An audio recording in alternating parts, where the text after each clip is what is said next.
시청자 여러분 안녕하십니까. 이국봉 박사의 중국 정치 읽기 이국봉 박사님 모셨습니다. 안녕하십니까. 안녕하십니까. 네, 저희가 뭐 지난주에 이 전쟁과 관련해서 뭐 인도의 어떤 부분도 살펴봤고요. 그리고 또 중국의 뭐 1대1로 정책과 관련해서 한국의 뭐 대륙 진출에 대한 얘기도 새롭게 좀 다뤄본 것 같습니다. 뭐 정책 이반자들에게도 의미 있는 얘기가 아닌가 좀 자평을 해보는데 오늘은 또 어떤 주제로 저희가 얘기를 나눠볼 수 있을까요?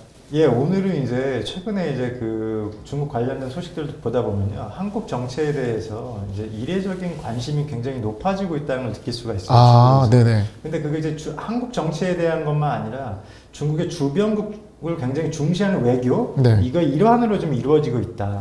이런 부분이고요. 네. 또 하나 이제 준비한 거는 우리 언론에는 잘 이렇게 소개가 되지 않은 것 같은데, 미국이 이제 한편에서는 이제 그 러시아를 갖다 제재를 하면서 동시에 러시아의 원유를 네. 석유를 갖다가 이제 수입하는 이제 그런 부분에 대한 소식이 이제 중국 러시아 투데이나 이런 걸 통해서 나오고 있거든요. 네. 그거에 대해서 우리가 한번 참고를 해보자. 네. 그런 의미에서 준비를 해봤습니다. 알겠습니다. 예. 네, 진행해 주시죠. 그럼 이제 첫 번째를 보면요, 이게 지난 시간에 이제 보여줬던 이제 그림이고, 네. 결국 이제 중국을 주변으로 둘러싸고 있는 또 러시아, 우크라이나 그 침공, 그 이후에 이제 어떻게 보면 중국 주변의 국가들이 이 1대1 연성 국가들이 좀 하나로 뭉치는 중국을 중심으로 뭉치는 그런 모습이 좀 보이고, 그 다음에 그 와중에 이제 인도가 굉장히 그 주가가 뛰고 있는 그런 네. 모습을 말씀드렸잖아요. 네네. 근데 이제 사실 또 한 면이 있는데 뭐냐면은 최근에 보면 이제 파키스탄이라든지 네팔이라든지 특히 네팔 같은 경우는 약간 이제 미국과 좀 더 미국에서 좀 경제적으로 많이 좀 이제 접근하다 보니까 미국에 대해 좀 더 가까워지려는 그런 경향. 그다음에 파키스탄도 지금 정권이 조금 위태위태하고 좀 불확실성이 높아지고 있고, 그다음에 네. 나토 같은 경우에도 이제 사무총장 같은 경우가 이제 중국에 대해서 좀 더 집중적으로 좀 뭐라 그래 견제한다고 할까요? 그런 뉘앙스의 얘기들이 나오고 있어서 중국 자체도 지금 이제 굉장히 뭐라 그럴까 굉장히 여러 가지 우환이 사실 없는 건 아니다.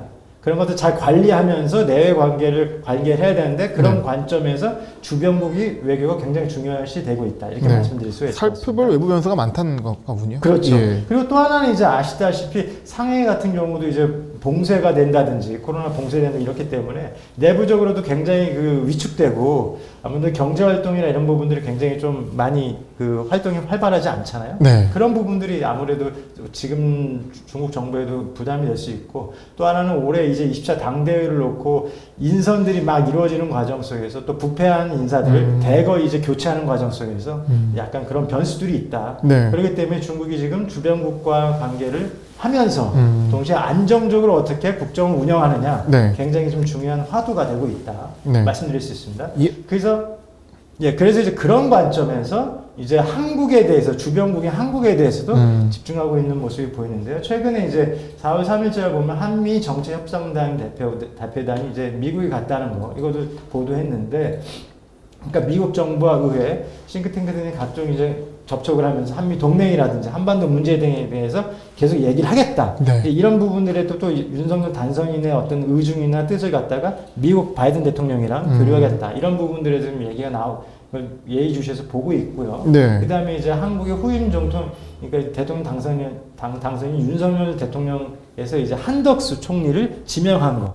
이게 또 기사가 났네요. 이런 부분들도 네. 이제 기사가 나고 있다는 거예요. 그래서 여기 보면은 다른 내용들도 많이 있지만, 네.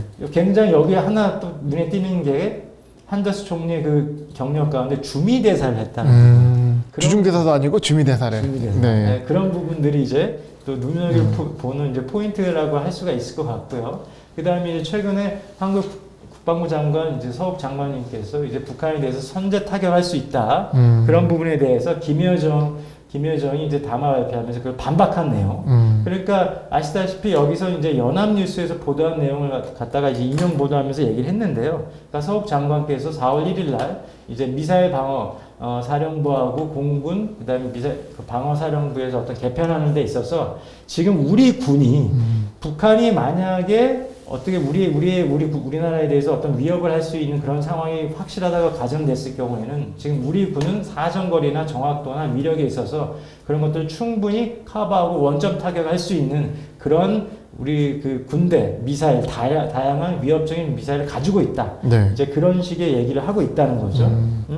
그래서 그런 부분에 있어서 또 그런 부분에 대해서 김여정 같은 경우는 이제 엄청나게 심한 말들을 또 우리한테 또 퍼부으면서 이제 참사를 피하고 싶으면 언행을 삼가하라. 이제 이런 식의 얘기도 했는데 네. 이런 부분들에 대해서도 역시 주변국 중국 입장에서는 지금 주변국도 이제 안정적으로 관리하는 것이 굉장히 중요하기 때문에 이걸 그러니까 어떻게 보면은 그 남북 간의 좀 충돌이나 이런 부분들을 우려할 수 있기 때문에 그런 그렇죠. 것들을 관심 있게 계속 기사를 보고 있는 상황이에요. 계속 보고 있다고 할 수 있고 예. 불확실성의 어떤 변수 그런 부분들을 계속 좀 유의 깊게 보고 있다고 할 수 있고요. 네. 동시에 이제 북한의 이제 중국 대사관에서는 한식날 청명절 때 이제 그 중국 인민 지원군들의 선열을 기리는 그런 모습들을 보여줬다.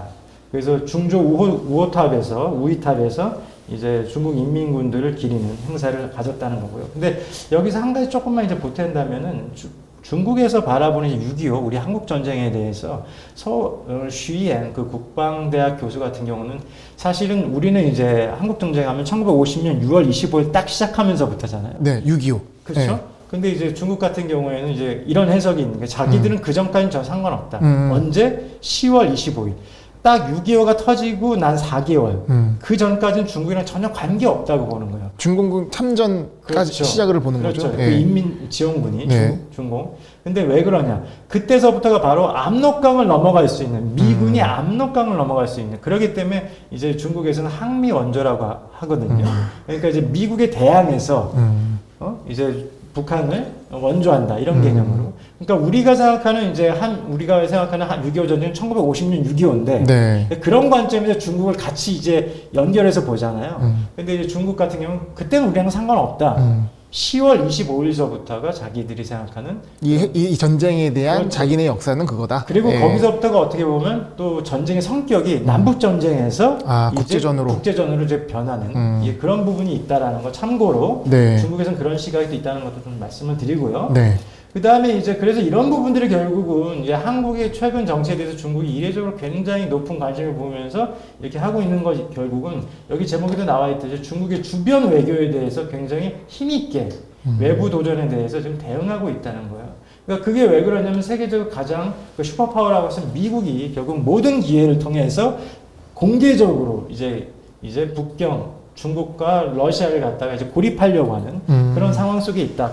그렇다 보니까 사실은 시진핑 주석 같은 경우에 이런 적이 없거든요. 그러니까 우리나라 지금 대통령 당선인이 아직 취임하기 이전에 통화를 직접 했다든지, 그 다음에 최근에 이제 왕이 부장이 남아시아나 아프가니스탄을 이제 방문해서 회담한다든지, 그 다음에 중국 특사가 중동이나 그 아프리카를 방문한다든지, 이런 어떤 그 전략적인 굉장히 숙고된 모습들을 보여주는데 여기서 굉장히 중요한 방점을 찍고 있는 거는 주변국을 갖다가 가장 최우선으로 한다. 그것을 이제 방점을 찍고 지금 진행이 되고 있는 거다. 네. 라는 것이고요. 그래서 사실은 러시아와 우크라이나 충돌로 인해서 발생되고 있는 어떤 에너지 위협이라든지 위기라든지 제재라는 이런 것들이 전 세계적인 영향을 주고 있는데 이런 점에 대해서도 중국도 결국은 주변국에 좀 더 이제 그 시선을 좀 더 두면서 자신들의 이익을 이제 관찰할 수 있는 방법들을 모색하고 있다는 거고, 그런 측면에서 중국 최고 지도자도 이전에 그 관례를 깨고 이제 우리나라 대통령 당선인가 취임 안 했는데 전략적인 통화를 한다든지 그 지금 상황이 어떤다든지 그런 것들을 확인하는, 이전과는 다른 상황이라는 얘기잖아요. 그렇죠. 네. 그런 부분들이 있다는 겁니다. 그리고 또 북경이 또 이제 그런 아프가니스탄의 어떤 그 불안전한 형세라든지 이런 것들에 대해서도 굉장히 유심히 보고 있고, 아까 모두에 말씀드렸지만 네팔이라든지 이런 등등 또 네. 인도라든지 이런 부분에 굉장히 좀 관심 있게 지켜보고 있다. 네. 말씀드릴 수 있습니다. 네. 그래서 결국은 이제 이런 부분들의 연속성에서 어제도 이제 싱하이민 중국 대사가 안철수 위원장 만나서 이제 한반도 안정에 양국의 도움이라든지 그런 협력 관계를 형성하자 이런 부분, 또 북한의 어떤 북미 관계 불만 전달 이런 부분들도 이제 생각해 볼 수가 있는 것 같습니다. 네. 그러니까 결국은 이것은 어떻게 보면은 근데 중국이 우리 입장에서 볼 때도 중국이 주변국 외교를 굉장히 중시하고 있으면서 그 다음에 안정적인 것을 굉장히 바라고 있다는 거거든요. 급변한 어떤 상황, 돌발 변수를 원치 않는다는 거. 네.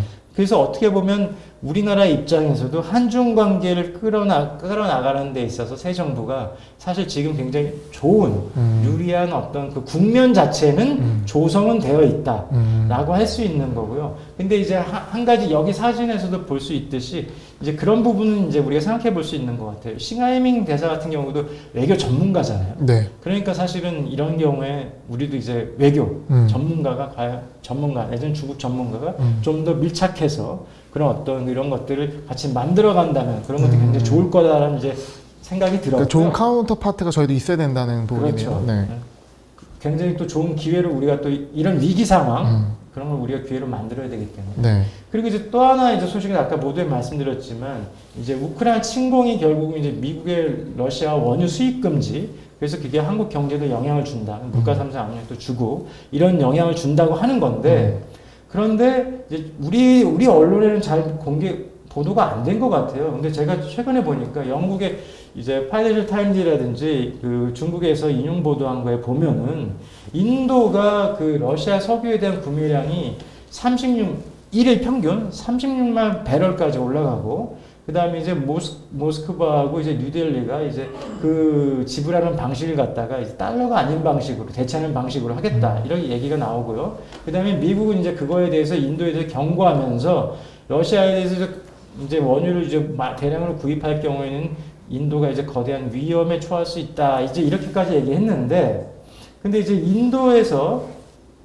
이런 얘기를 하고 있고 인도의 수입의 원유량이 수비량의 80% 이상을 다양화해야 된다는 측면에서 이제 러시아의 석유들도 이제 많이 수입하고 있다는 거예요. 이 와중에 네. 지금 이런 국제 정세 속에서 그런데 중요한 거는 한편으로는 제재를 하면서 한편으로는 수입한다. 이제 그런 기사가 나왔어요. 그러니까 미국이 대량으로 러시아의 석유를 갖다가 수입하고 있다. 그러니까 앞서는 인도로부터는 러시아 원유 수입하지 말라고 하면서 자기는 수입하고 있다는 얘기인데 이게 무슨 얘기냐면 네. 그 러시아 투데이 보도에 따르면 이제 미국이 에너지 정보청의 그 최신 보고를 가지고 얘기를 하는 거예요. 3월 19일서부터 25일까지 미국이 러시아에 수입된 그 석유량이 전주에 비해서 43% 이상 늘었다. 그리고 미국이 매일 그 10만 배럴 이 정도 되는 그 러시아의 원유를 갖다가 수입을 하고 있다. 이런 거거든요. 그래서 사실 이 러시아 투데이 3월 30일에 보도된 거 보면은 최근 이제 미국 대통령이 3월 8일 날 행정명령을 해서 러시아의 그 수입 원유 그 다음에 관련된 그 투자 같은 거 하지 말라고 네. 행정명령을 해서 3월 8일 날 네. 그랬는데 지금 이런 현상이 지금 러시아에 대한 석유에 대해서 미국이 지금 대량으로 구매하고 있다는 그 러시아 측의 주장인가요? 언론의 보도인가요? 그 러시아 매체에서 이제 보도한 건데 네네. 근데 그 근거가 미국 에너지청에 EIA. 나온 예. 그렇죠. 예. 그건 사실 이제 되게 언론에 부각이 안 된 부분인데 예. 좀 의아하고 좀 놀라운 부분이긴 합니다. 예. 그래서 저도 조금 많이 여러 번 확인을 해봤는데 네네. 그래서 참고가 될 수 있을까 해서 소개를 드리는 거예요. 네. 미국 재정부에서는 그러니까 러시아의 석유를 수입한다든지 석유 제품, 그다음에 액화천연가스나 석탄 이런 거래할 수 있는 최후의 기한을 갖다가 네. 4월 22일로 설정을 해놓은 거예요. 그러니까 어떻게 보면 그 전까지는 거래가 되네. 예. 수는 있다 네. 이렇게 얘기가 될 수 있는 것 같습니다. 그 또 이 4월 20일에 또 문제가 해결될 수도 있는 것이고. 그렇죠. 그러니까 네. 어떻게 보면은 최대한도로 미국이 보는 관점에서는 이 전쟁이 4월 22일 전까지는 네. 좀 끝나야지. 어느 정도 그 정도 2월 20일 날 24일 날 시작을 했으니까 네. 약 한 2개월이거든요. 네. 그러니까 그 정도로 좀 설정을 하고 얘기한 게 아닌가라는 생각이 들 정도인데 어쨌든 중요한 또 하나의 포인트는 적지 않은 유럽 국가들이 이제 러시아의 제재에 참여하고 있고 네. 그들 러시아의 석유 수입한다는 걸 금지한다든지 그래서 영국에서는 3월 8일 날 올해 네. 연말까지는 러시아의 석유를 수입하는 걸 이제 그만둔다든지 그 다음에 독일 같은 경우는 올해 연말까지 네. 그 러시아의 그 석탄 석유 점점 이제 그 하는 걸 중지하고 그 다음에 러시아로부터 어떤 천연가스 이것도 점진적으로 감소시키겠다. 그래서 결국은 러시아에 대한 에너지 의존도를 갖다가 줄이겠다. 네. 이겁니다. 그러니까 이런 상황을 놓고 볼 때요. 이제 한편 이제 이건 이제 우리 언론에서 나온 자료인데 네. 이걸 가지고 일단 생각을 해보면 네. 러시아 같은 경우에는 원유, 그다음에 석유 제품, 천연가스 이게 결국 이게 34에 42% 정도 그 정도 이상을 갖다가 수출하면서 그걸로 이제 그 국가가 이제 운영한다고 할까? 그 대외 이제 수입을 거기서 주로 확보를 하는데 그러니까 이걸 차단시켜 버린다는 거잖아요. 네. 결국은. 근데 또 하나는 뭐냐면 그 러시아의 천연가스의 주요 수출국이 독일, 이탈리아, 벨라루스, 터키, 프랑스 이런 주로 유럽이라든지 이런 나라들이에요. 그러니까 결국은 어떻게 보냐면 미국의 입장에서는 러시아에 대한 그 러시아의 어떤 수입, 원유라든지 이런 것들을 끊는다는 것 자체는 일단은 러시아의 숨통을 끊는 것이면서 동시에 유럽의 러시아에 대한 에너지 의존도를 네. 대대적으로 떨어뜨리면서 동시에 이 미국이 10대 원유 생산국이잖아요. 네. 그러니까 미국에 대한 의존도를 유럽에 있어서의 미국에 대한 그 원유라든지 이런 부분에 대해서 셰일가스라든지 이런 부분의 의존을 높이려고 하는 그런 부분들이 이제 자연스럽게 녹아있다는 거를 이제 우리가 알 수 있다. 네. 안 그래도 좀 전병 소장님이랑 아까 제 방송 찍으면서 했던 예. 부분이 어떻게 보면 러시아 우크라이나 전쟁의 가장 큰 이득은 미국이 보고 있다라는 부분을 좀 얘기를 하셨거든요. 그러니까 언론에서는 사실 바이든 대통령이 무력하다, 미국이 하는 게 없다 이렇게 하지만 실질적으로 굉장히 많은 이득을 미국이 얻고 있다 이런 네. 평가가 있는데 이게 일맥상통한 부분이 있네요. 그런 부분들이 좀 있고요. 네. 근데 이제 과연 이 전쟁에 대한 과연 최대 피해자 네. 혹은 수혜자가 누구냐에 대한 건 사실 조금 더 지켜봐야 될 부분들이 있는 것 같습니다. 네. 어떤 포인트를 보느냐에 따라서. 네. 근데 이러한 전략을 지금 미국이 구사하고 있는 거는 맞는 것 같고요. 네. 더더군다나 지금 이렇게 제재하는 기간을 둬가지고 러시아 원유 수입하지 말라고 해버리는 거는 뭐냐면 그 기간 동안 네. 대량으로 인도 같은 경우도 그래요. 값싸게 네. 러시아의 석유를 갖다 구매해버릴 수가 있거든요. 그러면은 많은 나라들이 조금 더 값싸게 대량으로 지금 러시아에 있는 원유를 갖다가 수입할 수가 있어요. 네. 그러면 그만큼 러시아에 있는 석유가 보존량이 점점 줄어들 수가 있어요.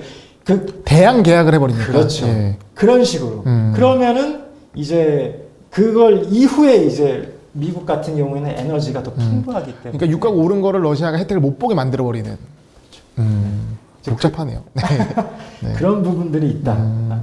이제 얘기해 볼 수 있을 것 같습니다. 네, 지금 최근에 뭐 국제사회 뭐 움직임도 굉장히 심상치 않고요. 근데 두 가지 크게 말씀해 주셨습니다.